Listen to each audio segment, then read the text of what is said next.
Hoje eu quero explicar pra vocês alguns dos jutsus que foram simplesmente esquecidos em Naruto. A gente lembra muito de jutsus como Chidori e Rasengan, mas tem muitos outros que são muito legais também. O primeiro é o jutsu de substituição de corpo, também conhecido como Kawarimi no Jutsu. Você lembra dele, cara? No início de Naruto, era praticamente obrigatório em qualquer luta, lá no Naruto clássico. Você piscava e de repente o oponente trocava de lugar com um tronco, escapando de um ataque mortal. Apesar de ser um clássico e ser até ensinado na Academia Ninja, ele foi desaparecendo conforme os combates ficavam mais intensos e cheios de técnicas avançadas. Curiosamente, o Kawarimi é mencionado como um dos pilares básicos para o treinamento ninja, mas no Shippuden e no Boruto é raro. É realmente raro a gente ver alguém realmente usando esse poder. Outro jutsu que ficou no esquecimento é o clã das marionetes e o Kurowari de Kankuro. O Kankuro era um mestre manipulador de marionetes no início, especialmente com a técnica que usava o Kurowari para confinar inimigos e atacá-los. Embora suas habilidades com as cordas de chakra fossem lendárias, ele perde o protagonismo ao longo da trama.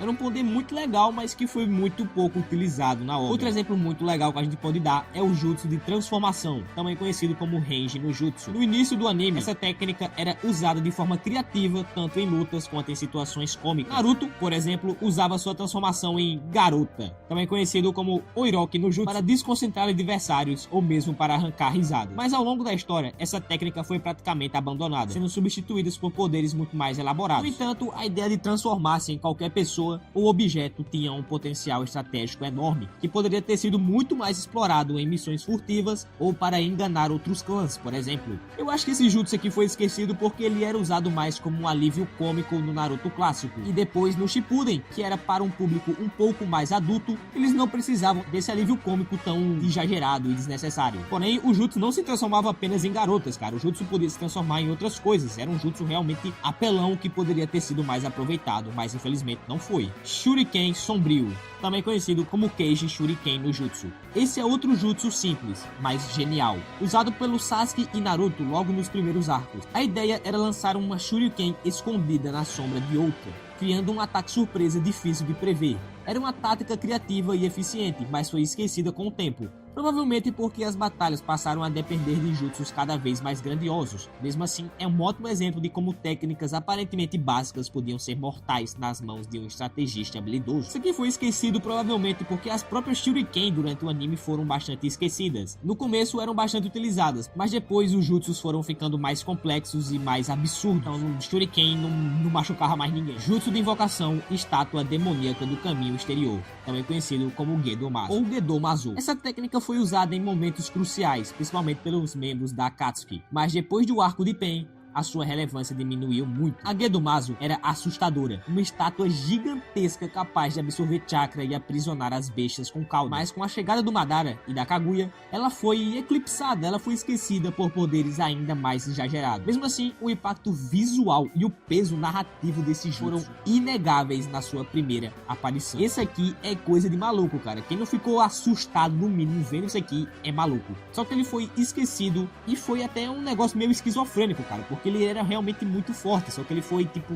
eclipsado, foi jogado de lado por outros poderes. O próximo poder esquecido é o like. Eu tô ligado que você não deu like ainda, cara. Esse poder aqui me ajuda a fazer vídeo pra vocês e me deixa muito mais feliz, pode ter certeza. Então, por favor, use o seu poder, não esqueça dele, que você tem um poder gigante, e dá o like e se inscrever no canal pra deixar o papai aqui feliz, né? Por favor. Estilo de lançamento de cristal, também conhecido como Shoton no Jutsu, usado pela Guren nos fillers. Esse aqui é um jutsu exclusivo de uma personagem não canônica. Ele era visualmente incrível e estrategicamente útil. O Shoton tinha potencial para ser um dos estilos elementais mais explorados na série, mas acabou confinado ao mundo dos fillers, sendo esquecido tão rapidamente quanto apareceu. Esse aqui é um elemento que permitiria o personagem a manipular e utilizar cristais. Ela se considera como uma Kekkei Genkai, e cara, poderia ter sido muito mais utilizado. Esse jutsu de transformar cristais poderia ser muito útil. Seria que nem aquele personagem do Ben 10 lá, pô, o Diamante. Pô, o cara é apelão demais, o cara usa diamante e usa cristais, ia ser tipo isso, pô, ia ser forte.